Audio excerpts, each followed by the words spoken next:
technology around me that's trying to make work, and also, you know, talk and then also try and read and understand questions about stuff I sometimes don't know anything about. That can be quite challenging. So it's been a lot of fun the last few months. So if you've not joined the chat room, do pop into the Java Specialist Slack channel, and we've got Heinz's Happy Hour. And if you're here, I'd like you to do two things for me. Actually, it's three things. Just to say hello. And don't just say hello, just one moment, I want to see something here. What you need to do is to say who you are, where you're from, and what your current temperature is in centigrade. So I'll do mine. Heinz from Crete. At the moment it's 12 degrees Celsius, which is like really cold. We're going to put on the heating and, you know, get out our warm winter gloves and woolly mittens and have, I don't know, eggnog or hot chocolate. So that's, just type in there who you are, where you're from, and what your current temperature is. And we show some fun times here. Henri, it's almost the same as here in Crete. You might as well move to Crete. But it was about 24 degrees earlier on, so we show some fun times here. Henri, it's almost the same as here in Crete. You might as well move to Crete. Nico from South Africa. But it was about 24 degrees earlier on, so we show some fun times here. Henri, it's almost the same as here in Mexico. Might as well move to Crete. Nico from South Africa. But it was about 24 degrees earlier on, so we show some fun times here. Henri, it's almost the same. Good. So I'm really happy to have you all here. Hopefully you figured out how the Nico from but it was about to hide that now because I'm going to start with the webinar.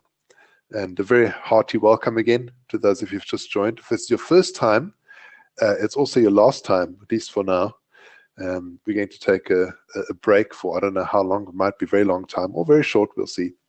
And we've had a really fun time doing these webinars. And I thought I'd talk about something which every programmer should know. And it's something so basic that when I mentioned it tomorrow, he said, like, what are you going to do the next 5 minutes after the first 5 minutes? Well, he didn't say that, but he probably wanted to say that. And so what I did was I took the array list back from Java 1.2 when it was first released, and I compared it to 1.3, to 1.4, to 1.5, to 1.6, to 1.7, 1.8, 1.8, and it actually gets more and more complicated as we go through. It starts at a very manageable, about 500 lines of code, and ends up in like 1,500 lines of code. And actually the code in Java 9 has some really interesting performance surprises in there. So, and I made a long list of all the different things which we have, you know, different, my sheets over here, 4 pages, but it's very big print because I made the font too big and then I couldn't figure out how to make it small. So I thought I'd just print out 4 pages, you know, cut down some more trees whilst we go for it. So the way I did this is I put all of the different array lists into modules within IntelliJ, and then I compared them. So for example, Java 1.2, 1.3, what's the difference? And actually, there's not much difference. Now, before I do that, I want to quickly go with you and look at the way that array list looks without comparing it to anything else. And being a good programmer, I've sort of hidden, I've folded away all the comments because, no, who cares about comments? The comments aren't correct anyway, most likely. So we'll just look at the source code, and it's basically the array list consists of an array. And you notice here the way that it used to write it. Object element data array rather than object array element data. And I'm not seeing your code, Heinz. You're not seeing my code? Oh, thanks, Morris. Then I must show the code. That's strange. It should have shown it because I did say share. Sharing. Let's try this screen. The screen might be better. And let's try it. How does that look to you, Morris? That looks like code. That looks like code. Brilliant. Fantastic. Thanks, Morris. So in the past, sometimes we used to write object element data array rather than object array element data. So this is sort of really old-fashioned style, and it's based on the way that in C and C++ used to be able to write both. And so when they invented Java, they also allowed you to do both. And nowadays we'd of course just do object object array element data rather than the other way around. But this is just something which sort of a coding style which people used to use, but which is now not very popular anymore. Now, basically, when you construct it, it makes an object array, and I'll talk about the size in a moment, the allowing 10% room for growth. Basically, when you constructed an array list based on an existing collection, they made it a bit bigger because they said, well, you're going to make it bigger anyway, we're going to add stuff to it anyway, most likely. So let's give it some room to grow. And in those days, they were really worried about garbage collection because they did have generational garbage collectors, but they weren't as good as the ones nowadays. So we had to worry a lot more about object allocation, especially arrays. And then we had things like ensure capacity, which were called internally to grow the array to a larger size, basically by making it a bit bigger, by 50% larger. And what else was there interesting? Well, the rest was pretty arbitrary, nothing really overly exciting. Add all clear and so on. Now, what I found quite interesting when I looked at this, when I compared this 1.2 to 1.3, so let's take these two, select both of them. Why is it not selecting both? This and this one, this one. Sorry, I'm trying to figure out why is it not selecting the second one. This one, and why is IntelliJ not working? It's supposed to. Okay, sorry. We closed everything again. Okay, this is not working. For some reason, IntelliJ doesn't let me compare the array list, which I've been doing the whole day, except now it doesn't want to do it. Oh, maybe. Nope. Okay, so I'm going to restart IntelliJ because that's the most, or at least restart the project. It's most likely problem. And let's try it again. There. And now it works. Okay. So for some reason, IntelliJ got into a bind just now. It wouldn't let me compare two files for some reason. I don't know why. So here we've got two files. And if you look at the difference between them, and we're going to sort of collapse them a bit, the only real big difference is in the comments, which we don't care about too much, and also inside the constructor. You see, in the past, it didn't check for negative values over here, where now it actually checks for negative values. So in both cases, it checked for negative values. Sorry, in the second time, it checked for negative values. So in the first time, if you constructed an array list with -10, it would have thrown an exception of a negative array, negative store exception or something like that, or negative size exception. And if you try it out, so one of the challenges is actually running this code against the Java 1.2 array list. It can be done, but it's a bit difficult. So the way you do it is, here's an example where I want to see a new array list -10.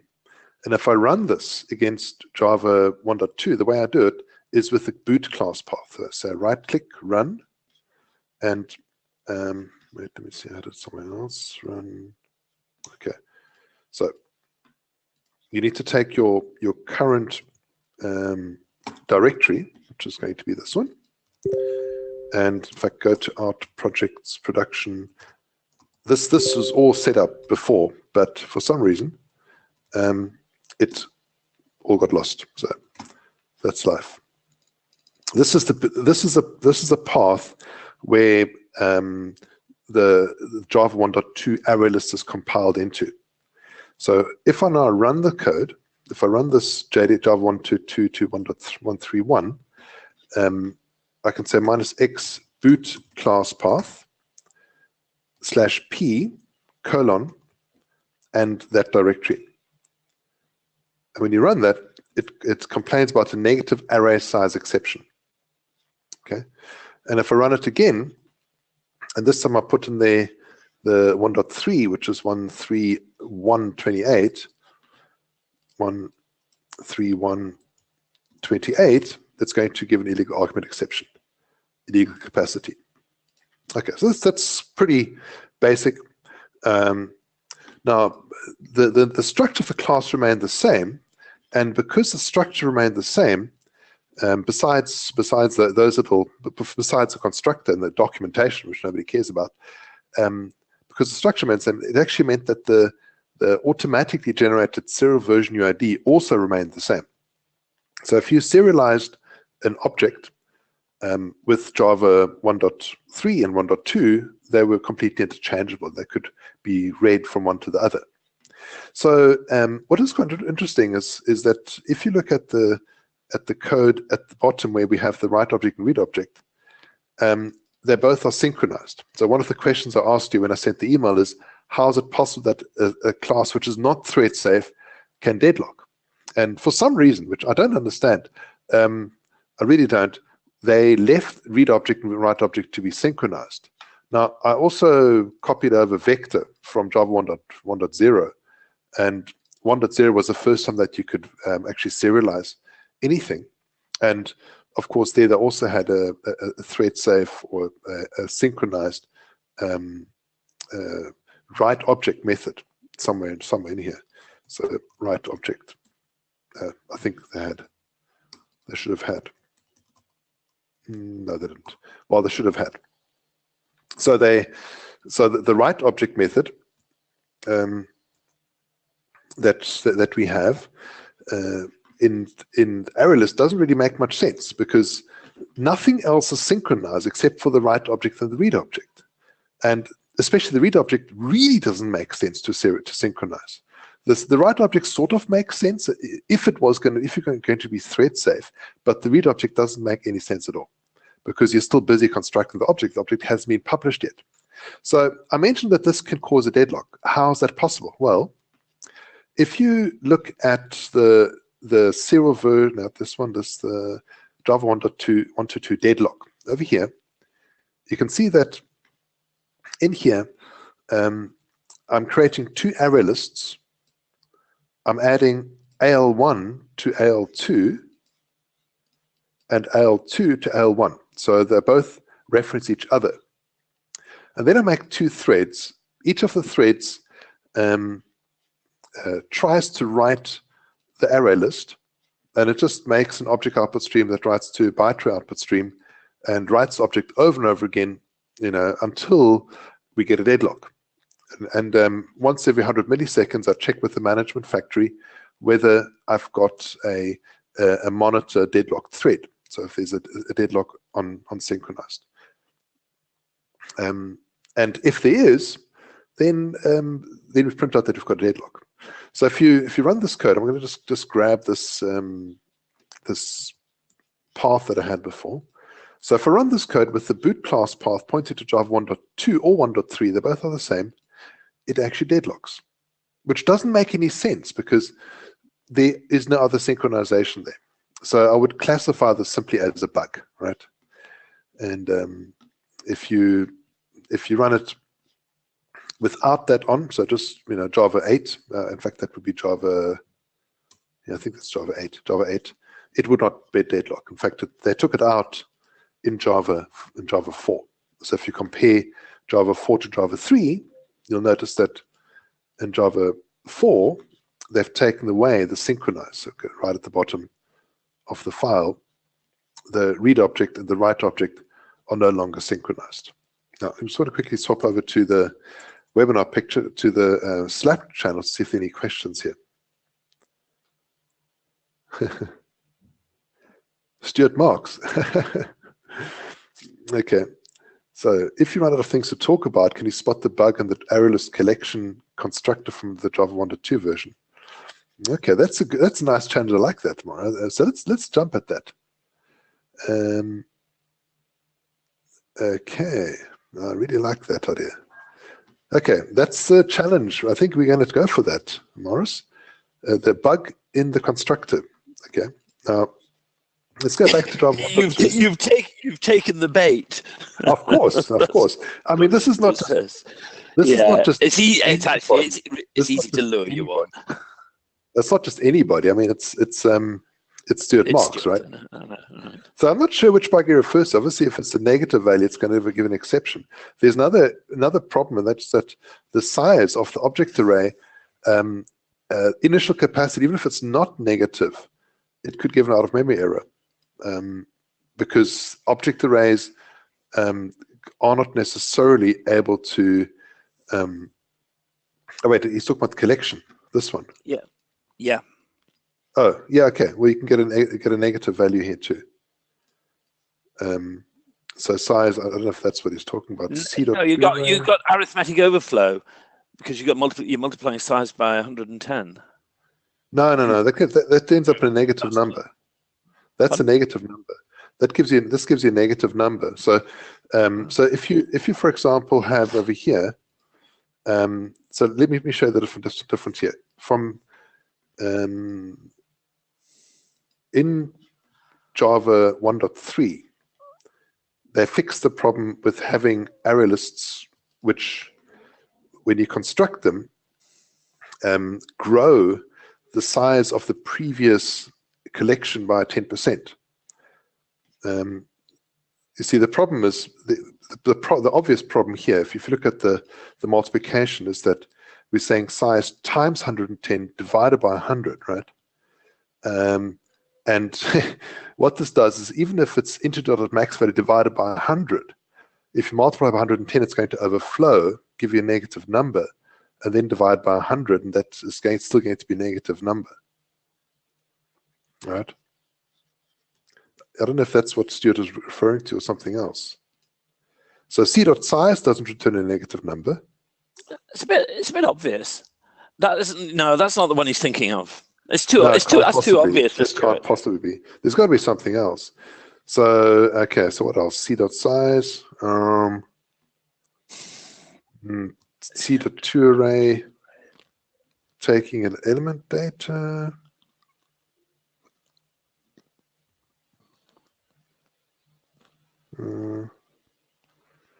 I give up, Stuart. I give up on this one. Okay, so it's not that one. So it's something else. All right, maybe Stuart will give us the. He's typing now. He's typing now. Let's see what Morris is thinking. No, I wasn't thinking. I mean, the only thing that I immediately saw was the overflow problem, the multiplication. That's.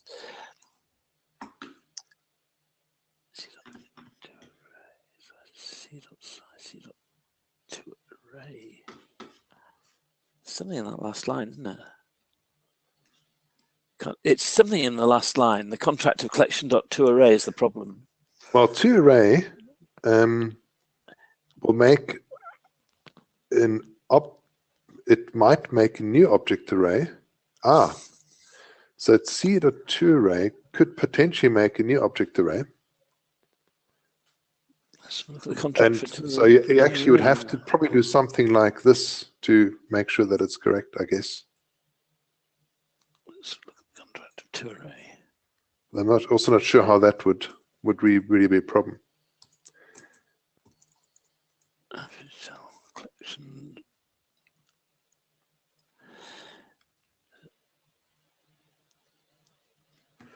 In some cases, it might return a different way from one passed in.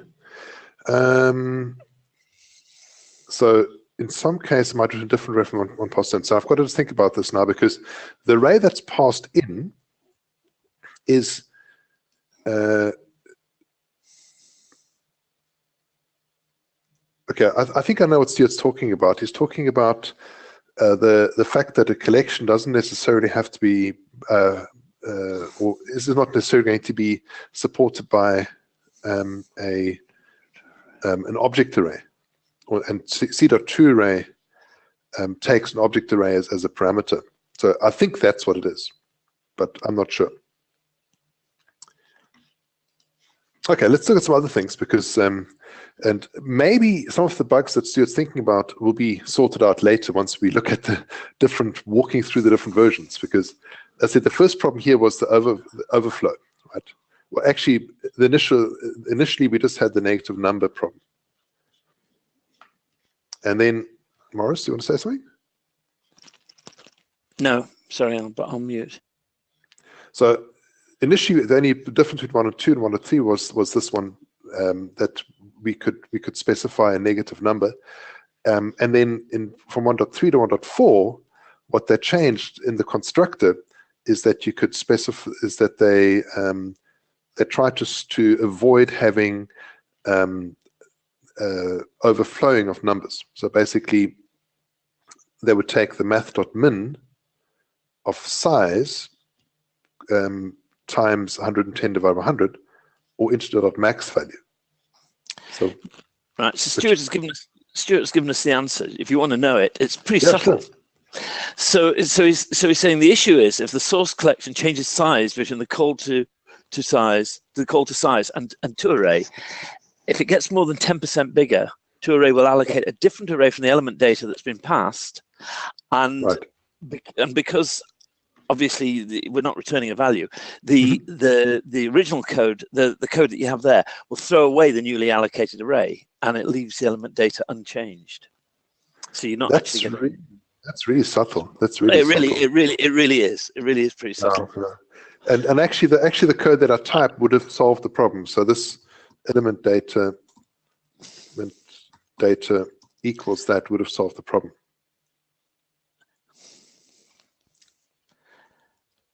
That would have solved it as well. Because that way it would have returned the new array that it would have made. Thanks, Stuart. That's really awesome.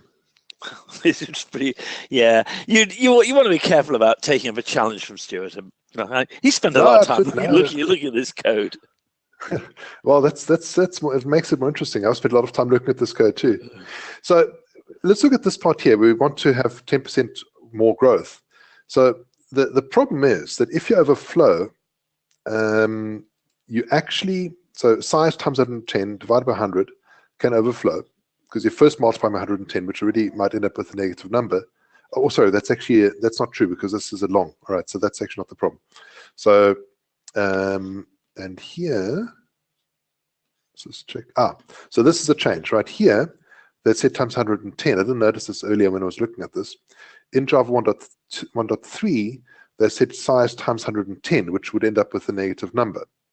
Whereas in Java 4, they said size times 110L, which is a long, divided by 100, cast to an int, which would not be a negative number unless it was pretty, no, in fact it would, yeah. What happens if you've got a number that's too big and you cast it? No, it would still be positive, right? So the min is correct. It would take math.min is correct. Now the max value over here is quite interesting, because if you try and construct an array that's that big, it actually causes issues. For example, let me try and make one, Java arrays. Here's int large array, and I say int large array new int array, int.max value. If I run this, it actually, in Java 8, gives you an out-of-memory error. It says that the requested array size exceeds VM limit. So for some reason, it actually seems to work on Java 6 on my MacBook Pro. So if I say Java arrays,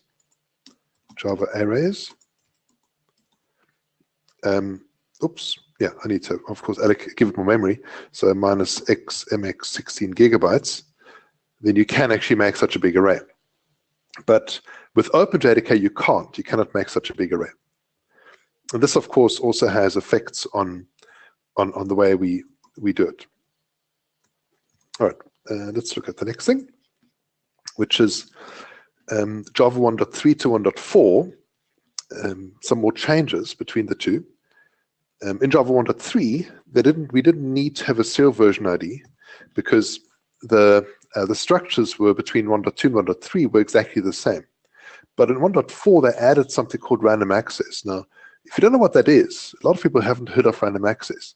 What it does, it actually defines that this class has constant time, or this list has constant time access in the middle.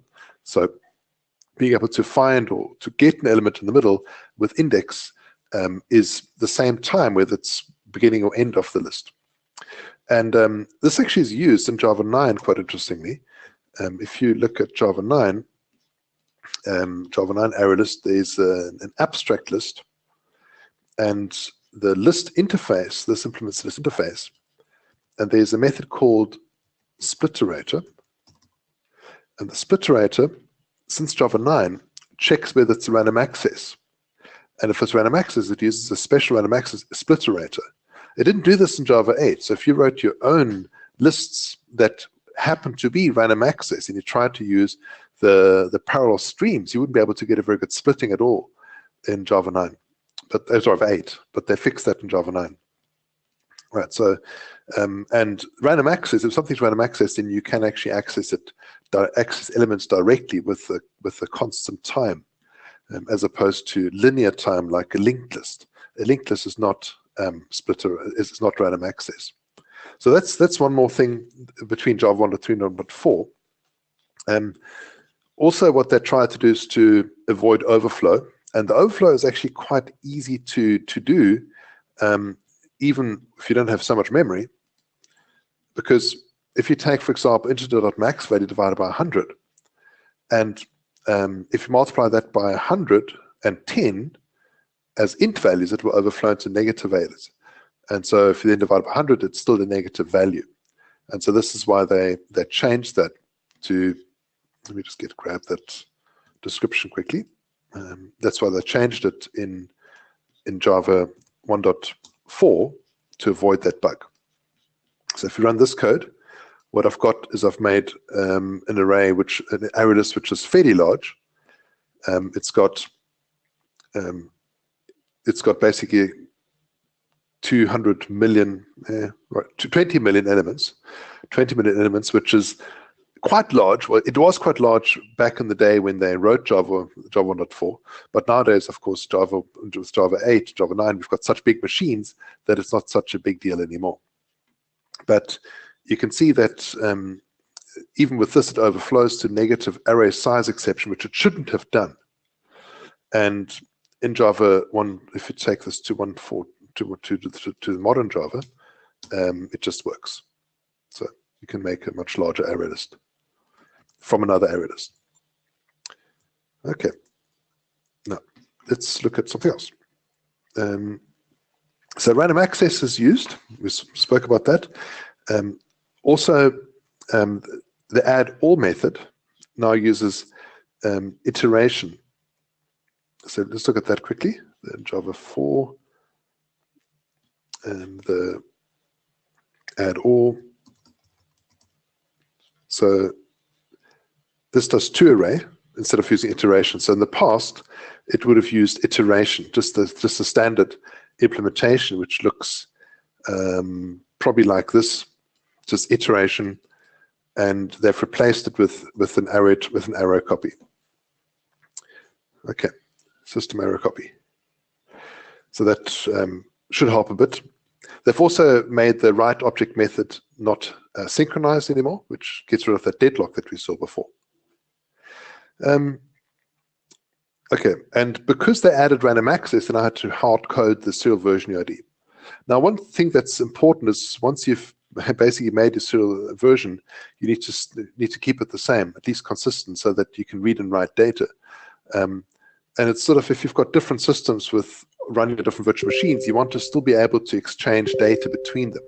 And that's why we have this serial version UID hard coded, so that, and at the same, and also also what we've done is we've made sure that our format in which we write is the same. So this is a write object method, and we first write the element count, then the size of the array, and then the individual elements are written out.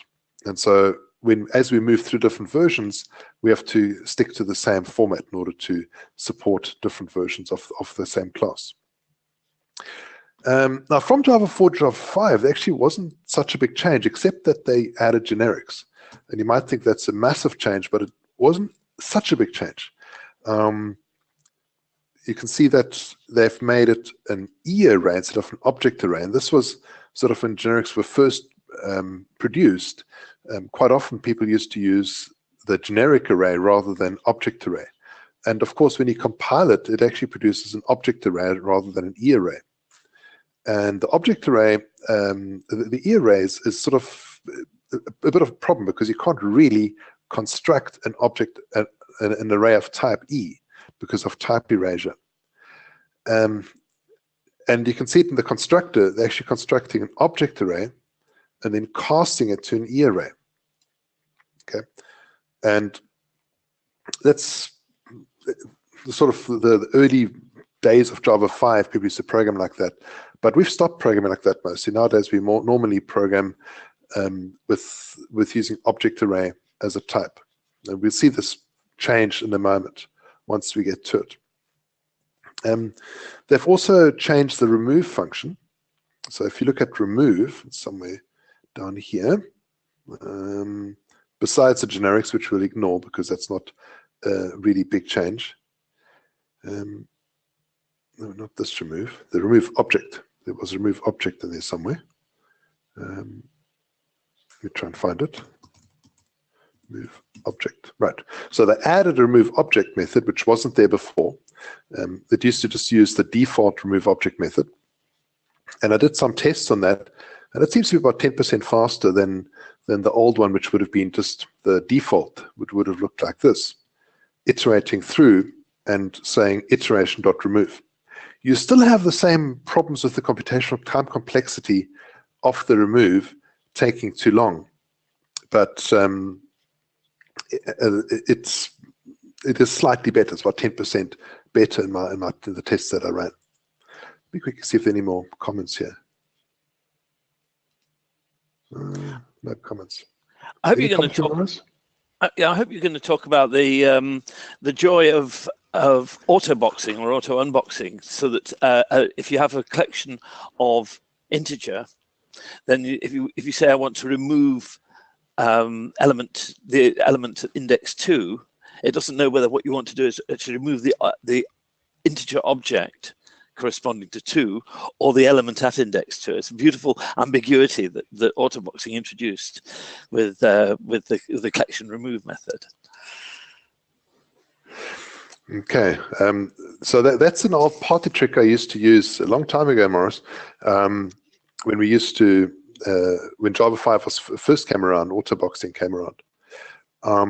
And Stephen Aviv, a really good friend of mine from years ago, I'm going to answer your question in a moment. I'll explain exactly why it's marked transient. I just want to deal with Morris's comment quickly about the autoboxing. Let me quickly do a demo of what Morris is talking about here. It's basically if I Morris puzzle, I'll call it puzzle. Yeah, that's good enough. Not the right letter, but it'll do for now. So if I say, for example, collection of is it collection of integer numbers equals new array list. I'm not sure if I needed to leave the generics out or not, Morris. No, it works. Numbers dot add 1, 2, 1, 3, 4.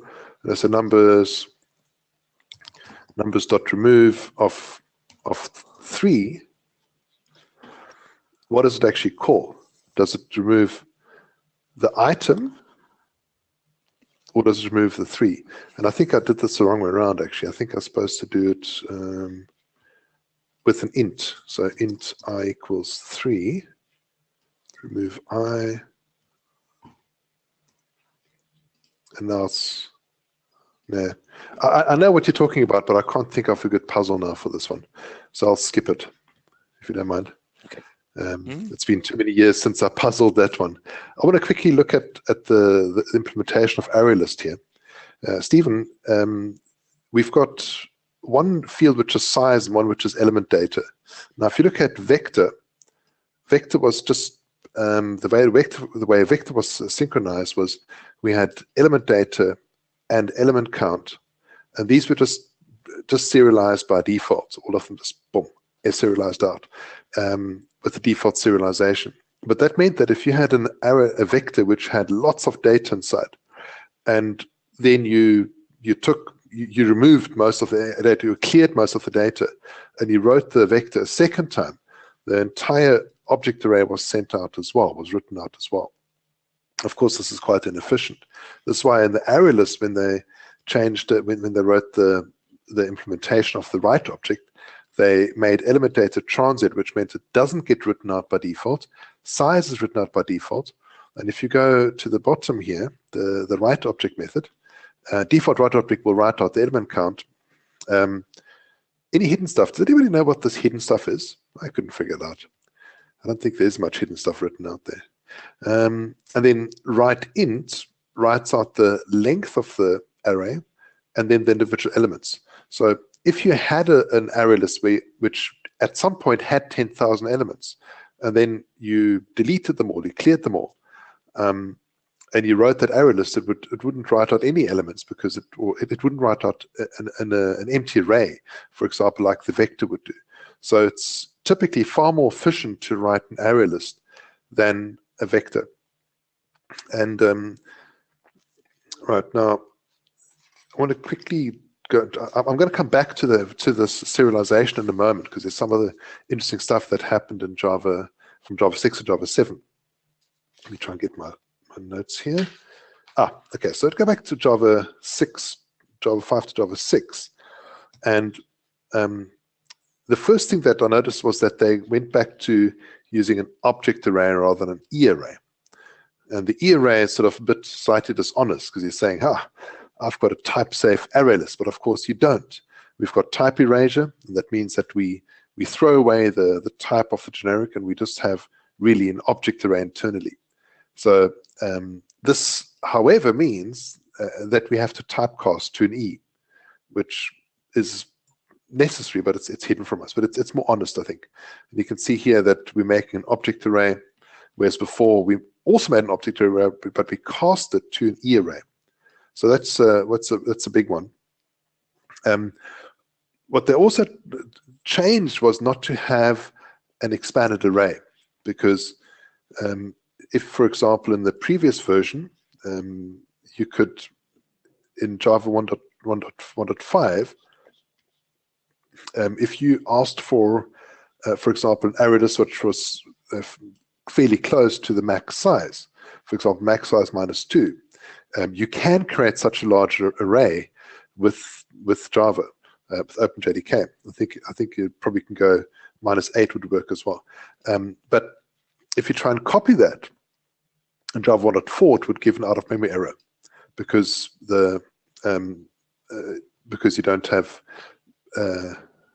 because the array size would end up being integer.max value, and that's bigger than you can actually make arrays typically.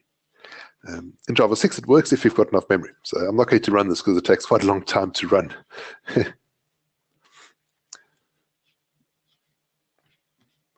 Good. We've got somebody who's given us a. Let's just open this, click to expanded line. Right. Yeah, that's what I was thinking of exactly. So you want to remove. How do you open this? No, come on, make this look nicer.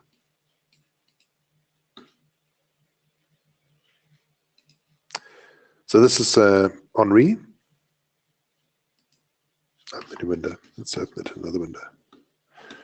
And I've done this before, but such a long time ago. Where's my?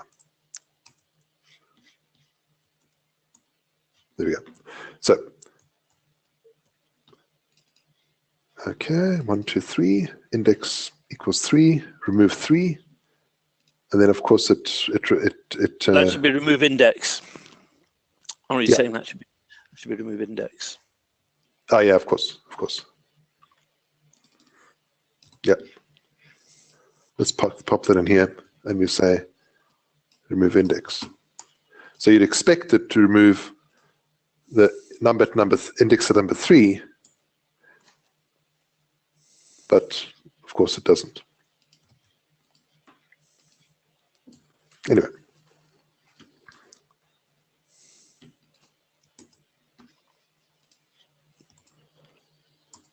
Morris, what do you say? Sorry, I was answering Yvonne's question. Okay. Yvonne, what do you mean by write out? Okay, so Yvonne, you can overwrite.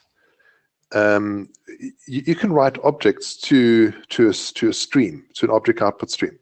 Yeah. So, for example, here's an object output stream, and then that writes the file output stream, and then you can say out.write object write array list. I've actually got a really good course on that. So I've got to just tell you about that because it's going to answer all of these types of questions for you. So Java Specialist not the beginners teachable.com, and if you pop over to my few courses, if you look at the advanced topics course, which is this one over here, it's got all of this we're talking about here in great detail, like how object streams, like an hour or two, probably not an hour or two, but a long time, just looking at serialization, how that's done, and how to use it the best way. So have a look at that if you're interested. All right, now, okay, something else which they did, which I found quite interesting, is one of the things that I did, which was really supposed to be, I thought it was quite clever, but normally when things are quite clever, they actually are not such a good idea. And what I did was I changed array list, I subclassed array list when Java 5 first came out, and I overrode toArray to return a different type of array. So what would happen was you would construct this better array list with a different class, for example, string.class or integer.class. And then when I say toArray, I would cast it to the correct type. So for example, this is what my better array list would look like. Better array list equals new array list with a string.class that specifies it's got to be a string. And then I could only add strings to it. Actually, I could add anything by casting it. But then if I said names are toArray, the way to do this correctly would have been to say names are toArray new string array of size 0. And string array of size 0 would then use that type of the array to create the right type of array. And so this was the sort of the correct way of doing it, but I didn't like that, so I overwrote it to override it to give back the correct type. And the reason it works is that since Java 5, your subclass can actually return a different type, a subclass of the superclass's return. So the superclass returns an object array, but that means that a subclass can return any type of object array, for example, a string array or any type of array. But it really wasn't a very good idea, right? Because it breaks the contract. It's a really terrible idea. I don't think it's that terrible. It just breaks the contract. That's all, Well, right. It just breaks the contract, and it just means that people will get array store exceptions later on when they try and store something arbitrary into the yeah, but they shouldn't. array. They shouldn't. They shouldn't though. They should store the right things in there, right? So I can already hear Stuart Marks sighing there in the background, but. Well, imagine him sighing in the background. And they actually coded for that in Java 7 as well. So if you look at the Java 7 constructor, or was it Java 6 constructor? I think it was already Java 6 constructor. Yeah, Java 6 constructor. They specifically coded for morons like me who write code like that, where they say C.toArray might incorrectly, in brackets, not return object array. C, and there's some comment there. And I think there was actually an early version of arrays.aslist, which would return a list which would return sort of type safe to array method, which returned the not an object array, but the type of the class that was inside there. Going to add something to that, Morris? Sorry, didn't catch that last thing. Oh no, I thought you wanted to say something. Okay. Yeah, I thought it was quite clever, but and what I did was to make it even worse, right? I wrote a dynamic object adapter, like a dynamic proxy, but a dynamic object adapter, which would be able to adapt any object and override any collection, override the to-array to return the right type for me. Anyway, yeah, okay. Let's look at the basic principle. I mean, just to be clear about this, the basic principle is that if you want to have a type. I mean, there's a problem with the different typing scheme for arrays from generic types. If you want to have a type at runtime, you've got to have a class token of some kind. So an array contains a class token. An array knows at runtime what kind of a thing it's an array of, and of course, if you actually have a class object, that tells you at runtime what kind of a thing you're an array of. But those are the only two ways in which you can construct an array that will be the right type at runtime. And yeah, basically, sure. I'm not saying that's wrong, but I'm saying this was Java 5 a long time ago, where we even had arrays inside vector and array list. Yeah. Okay. I was just explaining this in case people hadn't.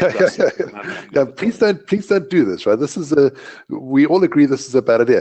Now, my point is that I do have the type here, Morris. I pass it into the byte array array list. You see? Right. Yeah. So actually, I'm making that type. And actually, the way that you can do this in Java 8 is you could say names.stream.toArray, and then you can pass in a function that constructs the string array, which would be string array new.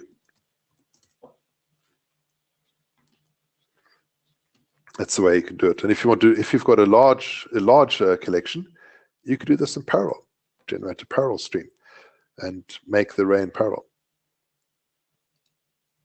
Now, there's nothing wrong with that, right? But what I did with the better array list, that was sort of something which was not such a good idea, as Morris and everybody else agrees. And you can see that they coded specifically around that. Also in Java 6, some other changes that they got away from system arrow copy.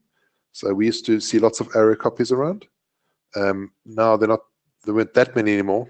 Actually, there are quite a few. I'm looking at the wrong code, I think. Array copy. They used arrays.copyoff. So in some cases, not in all cases, they replaced system arrow copy with arrays.copyoff. So it's a slide. It's also internally uses system arrow copy, but it creates the array based on the component type and then copies the elements over into the right array. All right. Now, Java 6 to Java 7. That had some really interesting changes. I think that to me is one of my favorite updates, right? And one of the biggest changes, in my opinion, was that they tried to create, well, they're creating the array lists lazily now. I think this is a really great idea. So normally when you construct an array list, in the past, you would construct an array list, empty array list, for example, and then at some point in the future, you'd add an element to it. Now, throughout your code base, you might have quite a few array lists with empty element data arrays. There could be quite a few. You don't know. And all of them are sized to size 10 by default. So normally if I say, default constructor says this of 10, it makes an element array of size 10. So you've got all these arrays lying around of size 10, which nobody uses. What they've done in Java 7 is they've now got an empty element data array. So this empty array is the default instance for empty instances. This is only used if you construct it with the default constructor. So if you say that your element data is supposed to be, your size is supposed to be 0, it actually will make an array of size 0, at least in Java 7. Java 8, they changed that again. But in Java, and so this is a really big change, and it sort of pulls out, you can see it all over the place here in ensure capacity there. This has an effect. Where else? Also, they made range check to be lowercase. Okay, that's sort of the standard way one should write methods in Java, is with lowercase letters. They finally fixed that. And what else? They also had comments. At some point, they had a method for accessing an element data, which they called internally. Oh, and another very big thing is that Java 7 got its own iterator. So up until now, the way that the iterator looked was quite, should we say, interesting, right? Basically, in Java, up until Java 6, when you iterated, it would call next, and if it went past the end of the array, it would just simply throw an array next of bounds exception, and then they would catch that and return a no such element exception. So that generate one exception, and then create another one after that. And whereas now in Java 7, they've got their own iterator. So you can see right at the bottom here, there's the iterator here, which is our own iterator. Since find it here, there's list iterator, for example. And so the list iterator can be more effective than the standard iterator, a bit faster. And they also have some bulk methods like remove all and retain all, which also are a little bit better, but not that much better, because the problem is that you're still dealing with the same complexity. So I tried this out. I tried out remove all, and I made some really nasty array lists. I basically put in a whole bunch of elements, and I made it so that if I say remove all, then the last element of the second array that I'm going to remove, remove all from, is going to be the element that I'm going to need to remove from all the other ones. So it's an order n squared performance for this, which is really terrible and not nice at all. But in both cases, it degrades in about the same way. So it's not that much better in Java 7. There's a slight improvement, but not that much. I think once you warm up the methods properly, you won't see such a big difference anymore. What else have they done? I've got a fly flying around here. It's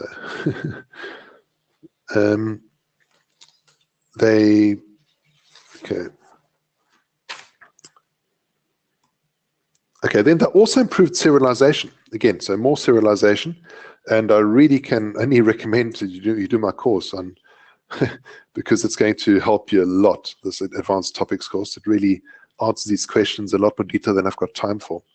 But what I want to show you here is the Java 7 write object method. The write object method used to write the size of the array, right? And then when you read it back again, it would read the size of the array and construct another array of the same size. That's what it used to do.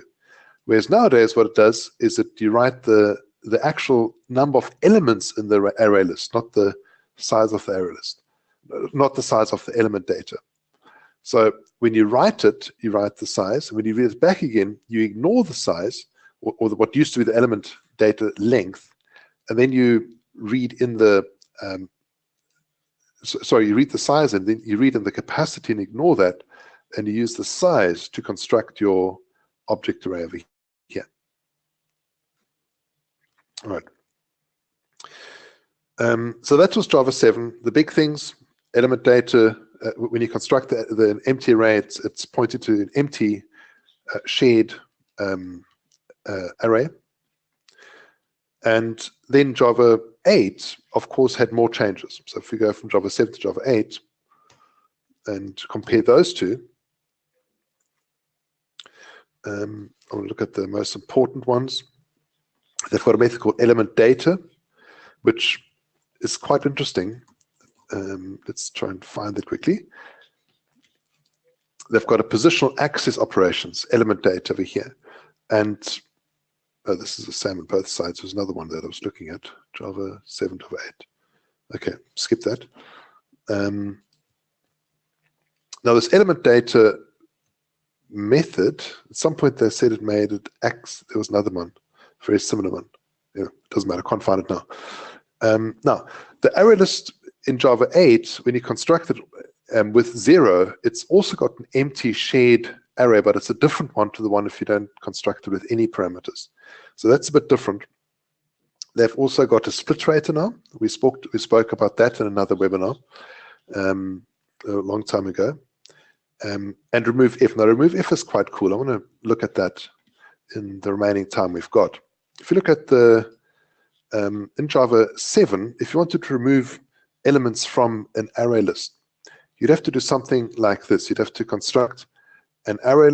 You'd have to construct an iterator, and then iterate through it. If you match some condition, you would say remove, whatever the condition would be. That was sort of the way that you'd remove in the past.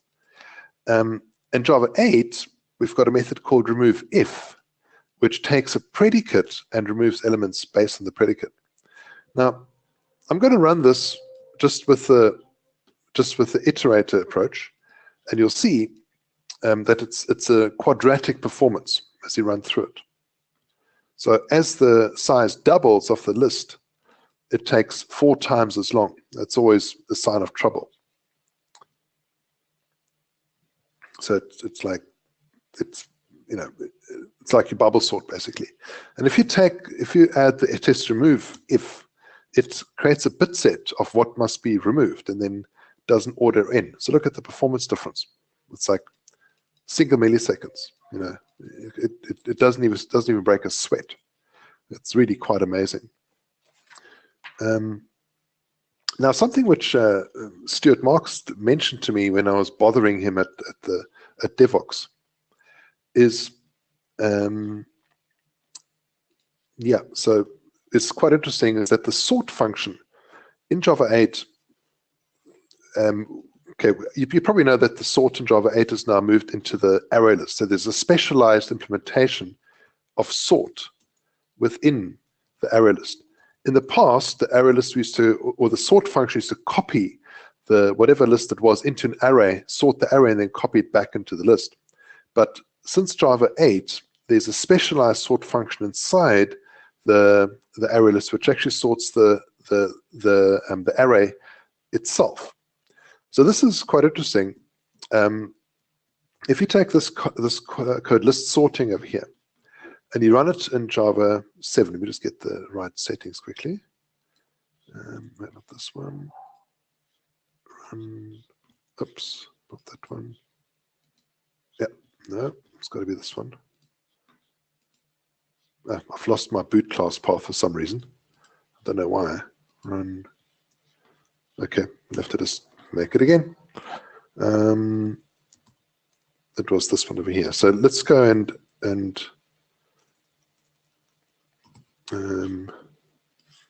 just copy and paste this over. This is the boot class path so that I can run it in Java 7 for the list sorting. So if I run this and I say -x boot class path /prepend : /JDK 1.7.0, I don't know what it was. I'll figure it out just now. Versus 80. So if it's 1708, it's Java 7. And what I'm doing here is the following. I'm creating a list, putting in 1,000 elements, shuffling the list, and then printing it out. So you can see here the first list over here. I then change something in the list which would cause a class cast exception. Okay, and then I try and sort the list, and I print the list out again. Now you can see in Java 7, in fact from Java 5 up to Java 7, if you did that, it would retain the exact order that you had before because they were sorting a copy of the array rather than the array that's inside array list.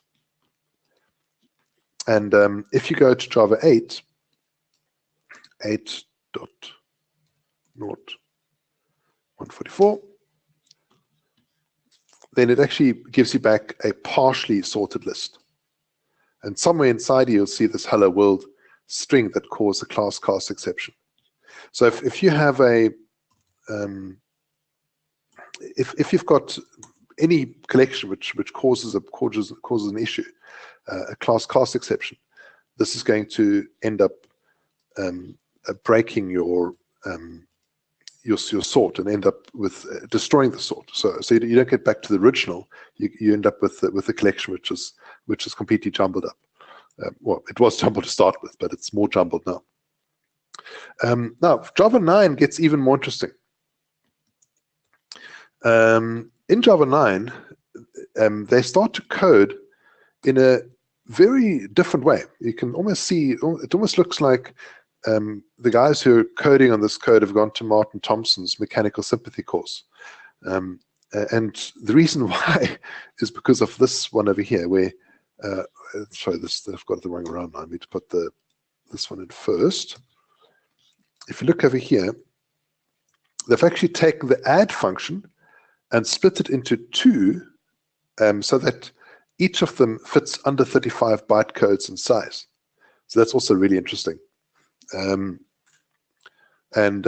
so and there are quite a few methods now which have been recrafted in a way which would suggest that the people who wrote it were a bit more aware of the of sort of best practices for writing optimal code, like this one, for example. I like this clear method. Instead of accessing the field every time, they put the field into a local variable. Now, the final doesn't do anything, but it's the way that Martin Thompson codes. So again, I think it's influenced by him quite a bit. And then this part is interesting. Instead of reading size every time, they read size once and write it into a local variable. And then they, because they have to set I equal to size, the models set I equal to 0. They also set size to 0 at the same time, right? And then they say ES I equals null, so they don't have to go and set size to 0 afterwards again. And some of this code is actually the way I've been coding for quite a long time. So I'm quite happy to see it, but I'm not that surprised to see it in Java 9. I don't think it's going to make a huge difference for the majority of code, but sort of this is quite a nice approach to coding. There's some other places where they do similar types of code as well. And with that, we actually have reached the end. Do you feel that board is getting clever with your code? Any more questions?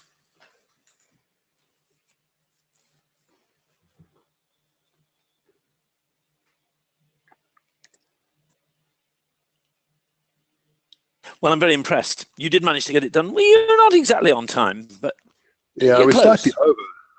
It's the 6 minutes I can blame Stuart Marks for getting derailed with that puzzle. But actually, after I was speaking, I did know about that problem. It had slipped my mind. I'd read it. I think I read it in Joshua Bloch's book. Joshua Bloch by not the Effective Java one, the other one, the Java Puzzlers book. Possibly. I don't remember it. Yeah, that's I didn't know about it. So, last thing, if you enjoyed this and you want to look at this again, I'm busy putting all the webinars that we've done. Morris, you want to say something? Sorry, no. All right. So, if you've enjoyed this and you'd like to watch them again, I've got all of the webinars in Teachable. Java Specialists are Teachable, and I've sent a link in which you can get a 50% discount for these webinars. They're not cheap, but I hope that they're going to be worth your while, worth your trouble to watch. So as I said, this is the end of the series. I really appreciate that you joined me, and I hope to be in contact with you in the future. Thank you very much, and thanks, Morris, for also being part of this. Well, I'd just like to say thank you for everybody who's tuned in. Yeah, and thanks for having me. Thank you. There's always more things to learn. You know, something like arrayless, which you think you knew everything about. There's always something new you can learn. And thanks very much for being part of this. Goodbye.